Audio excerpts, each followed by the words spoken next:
Bienvenidos. Es un gusto para mí poder compartirles algo de la experiencia que tenemos en neuropatías ópticas no glaucomatosas. Pues declaro no tener ningún tipo de conflicto de interés para esta conferencia. ¿Sí? Es importante tener en cuenta que desde el punto de vista histórico, Weber en 1855 empezó a detectar las características de glaucoma.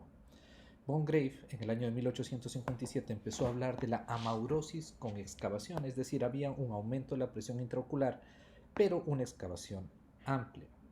Donders acuñó este término en 1860, pero es importante tener en cuenta que todo esto estaba dado durante la época en la que únicamente teníamos la tonometría de tipo digital, es decir, muy variable. Posteriormente, en el año de 1903 se hizo el tonómetro de Schultz, donde pudimos empezar a tener una tonometría cuantitativa y pudiendo detectar de mejor manera los picos hipertensivos. En 1960 los patólogos hicieron cierto tipo de estudios en donde encontraron alteraciones estructurales en pacientes que han tenido hipertensión ocular. Sin embargo, desde el 2007 los estudios estructurales funcionales que se han venido realizando por parte de los oftalmólogos ha ido desarrollando un poco más el concepto de este tipo de enfermedad. Es decir, en estos últimos años ha habido un desarrollo tecnológico importante de esta patología. Y es importante tener en cuenta que no solo tenemos pruebas funcionales ni estructurales, sin embargo, todos conocemos que el concepto de glaucoma es un diagnóstico netamente clínico. Sin embargo, nos podemos ayudar de algunas de estas tecnologías, como por ejemplo el campo visual computarizado, los potenciales visuales evocados o el electroretinograma patrón específicamente que nos ayuda a evaluar esas células ganglionares de manera funcional. Tenemos los OCTs tanto de capa de fibras nerviosas, células ganglionares, el OCT de segmento anterior, el OCT en geografía actualmente, el HRT y las fotografías de fondo de ojo que nos pueden ayudar a determinar este tipo de patología. Sin embargo, es importante tener en cuenta que el ojo es una prolongación del sistema nervioso central y es por eso que va a tener una correlación anatomofisiológica bastante importante, en donde efectivamente existen cuatro neuronas: los fotorreceptores, las células bipolares, las células ganglionares y las células helicocalcarinas. Es decir, una buena valoración clínica del disco óptico nos puede ayudar a detectar un sinnúmero de patologías. El nervio óptico pues obviamente está formado por los axones de las células ganglionares, aproximadamente 1 millón de células al nacer, con una excavación que está determinada genéticamente entre 0,2 y 0,5, aunque existen diferencias entre 0,2 en el 99% de los pacientes y 0,1 en el 92% de la población. Posteriormente, Armal y sus colaboradores indicaron que asimetrías mayores a 0,2 únicamente están en el 5% de los pacientes sanos, y es decir, nosotros tenemos que guiarnos en una serie de datos del momento en que nosotros hacemos la evaluación del disco óptico. ¿Para qué? Para no perder ningún tipo de evaluación. Dentro de los defectos del disco, pues podemos encontrar defectos discales y peridiscales. Dentro de los discales tenemos los bordes que pueden ser definidos, borrados, regulares y irregulares. El anillo neural, donde nosotros tenemos que basarnos en la evaluación tanto del color, como si es rosado, pálido, que puede ser focal o generalizado. Si existe defecto del anillo neural, es decir, sea focal, generalizado, focal específicamente los notch o las fosetas. También tenemos la excavación, donde nosotros tenemos que evaluar su configuración, su profundidad, su tamaño, la vasculatura, cómo está a partir del nervio óptico, tanto la configuración, la nasalización, los vasos en bayoneta, etc. Y también las alteraciones peridiscales como hemorragias, defecto capa de fibras nerviosas, signos de doble anillo, atrofia peripapilar o colobamos que pueden existir.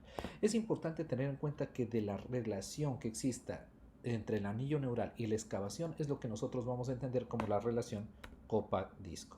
Ahora, para la evaluación del nervio óptico es importante tener en cuenta que nosotros tenemos muchos tipos de elementos que nos pueden ayudar a la evaluación, y es ahí donde nosotros tenemos que primar si es que definimos en utilizar mayor campo para evaluar un poco más de la retina periférica o queremos magnificación específicamente para evaluar el disco óptico. Entonces, dentro de esos tenemos principalmente los lentes de 90 y el oftalmoscopio directo, que nos van a ayudar a determinar las diferentes características.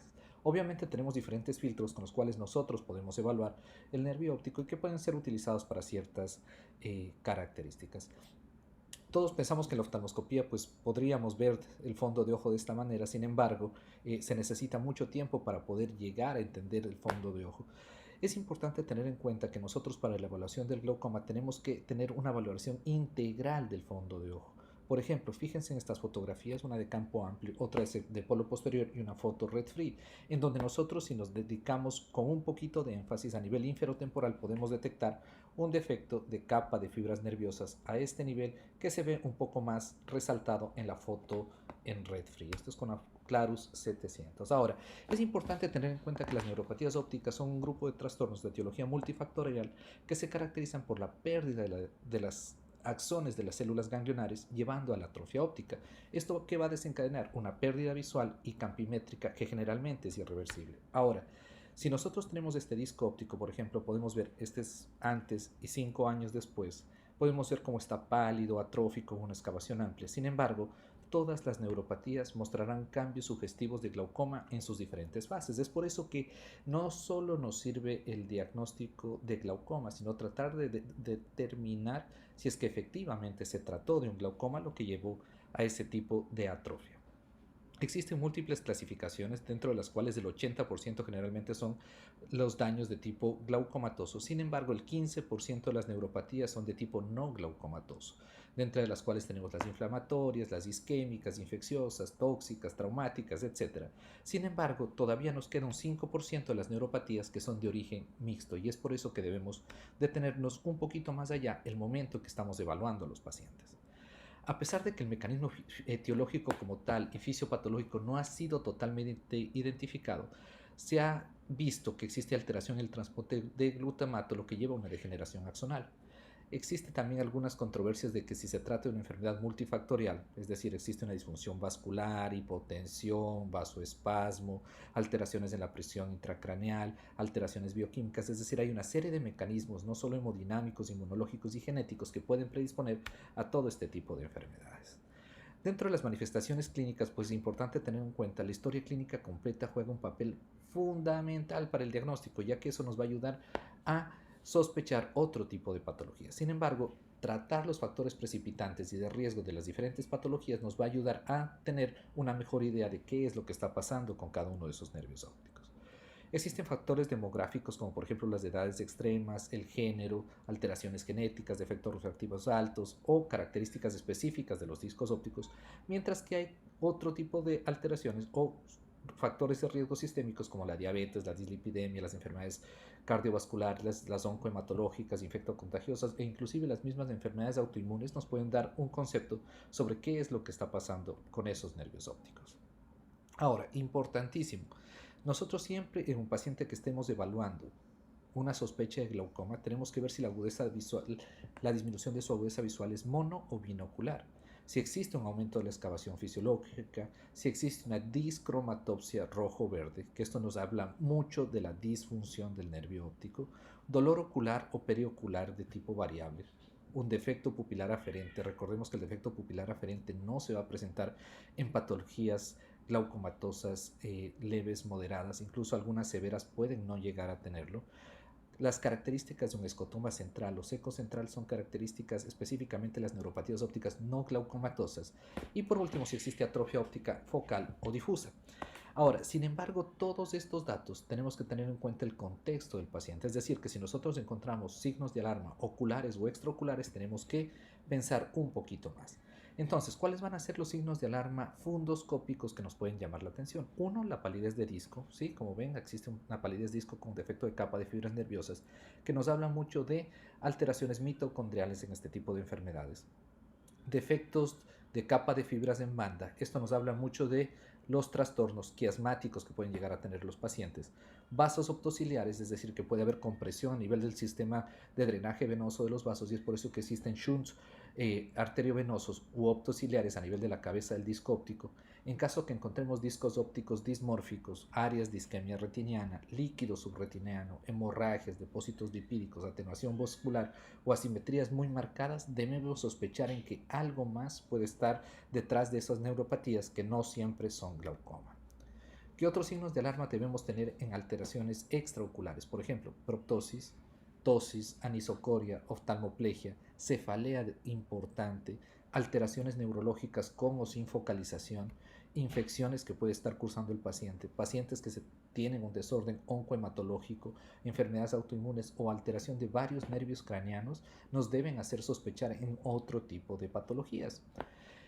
Dentro de las patologías que nosotros que pueden hacernos sospechar en un glaucoma sin llegar a hacerlo, pueden haber algunas que son de tipo congénito, que pueden tener asociación sistémica o sin asociación sistémica, dentro de las cuales tenemos el drusen de disco óptico, el disco inclinado, el pit de disco óptico, la mielinización de la capa de fibras, que generalmente son trastornos aislados, mientras que cuando nosotros encontremos coloboma, síndrome de Morning-Glory, hipoplasia óptica, megalopapila o estafiloma peripapilar, por lo general tenemos que encontrar alteraciones a nivel de la línea media, por lo que tenemos que hacer una valoración un poco más exhaustiva desde el punto de vista neurooftalmológico. Y yo pienso que dentro de las que más nos asustan están las adquiridas, como por ejemplo la neuropatía óptica compresiva, isquémica, neuritis óptica, atrofias, entre otras. Es importante tener en cuenta, yo creo que la neuropatía óptica compresiva es de las patologías que más nos llama a nosotros la atención y que más miedo tenemos en el momento en que estamos evaluando a un paciente, ya que existe una degeneración lenta y progresiva de los axones del nervio óptico, lo que va a llevar a una muerte retrógrada de los cuerpos celulares, provocando una pérdida de visión paulatina y del campo visual, es decir, en fases tardías van a simular un glaucoma. ¿Qué etiologías pueden provocar esto?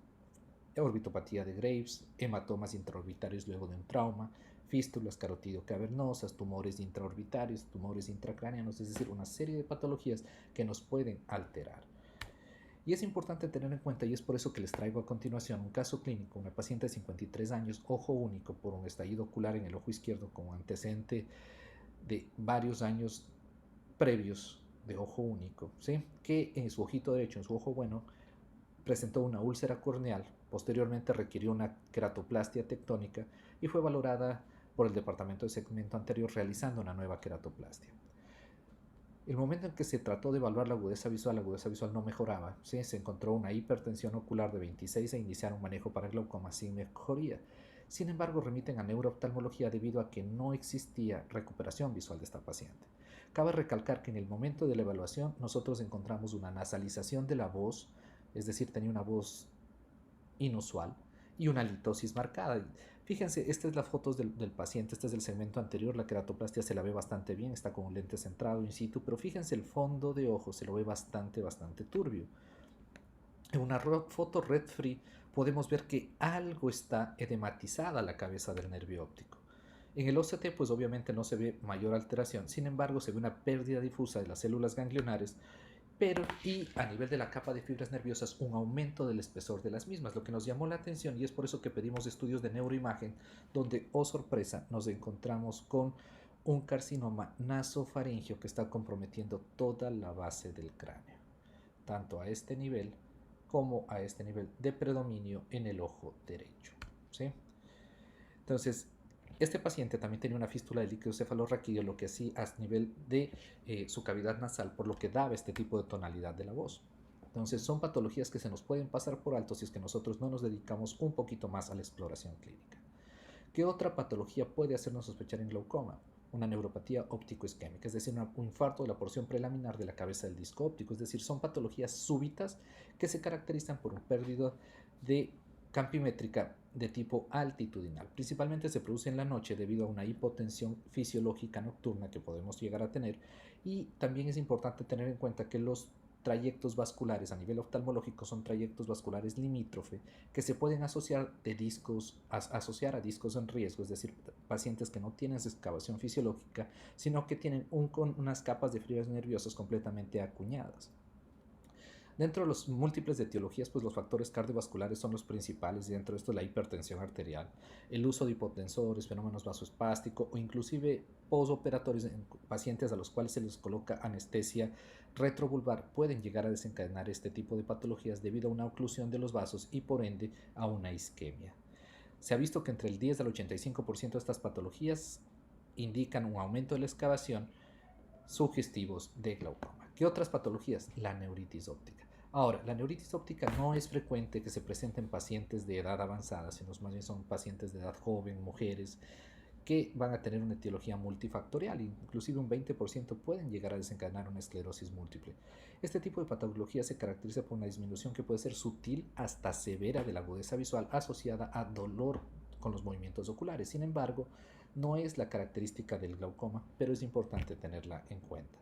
El problema radica en que cuando ya tenemos secuelas de una neuritis óptica, estas pueden hacernos sospechar en glaucoma debido a la atrofia óptica que se presenta sectorial o total y a la pérdida campimétrica y visual de este tipo de pacientes. Entonces, como un resumen rápido, quería traerles este cuadro en donde nosotros podemos ver que generalmente las alteraciones no glaucomatosas se presentan en pacientes jóvenes, la agudeza visual está relativamente buena, la presión va a estar alterada en pacientes que tengan un glaucoma, mientras que en pacientes no glaucomatosos pues va a mantenerse dentro de rangos normales. El anillo neuroretiniano, la coloración tiende a ser mucho más pálida con una excavación superficial y acuérdense, la sintomatología concomitante, es decir, un defecto pupilar aferente, una desaturación rojo-verde, ¿sí? Alteraciones neurológicas, campos visuales con defectos que pueden llegar a ser defectos verticales, defectos centrales y en sí la apariencia del disco óptico es lo que a nosotros nos va a hacer sospechar en una patología óptica no glaucomatosa. Muchas gracias.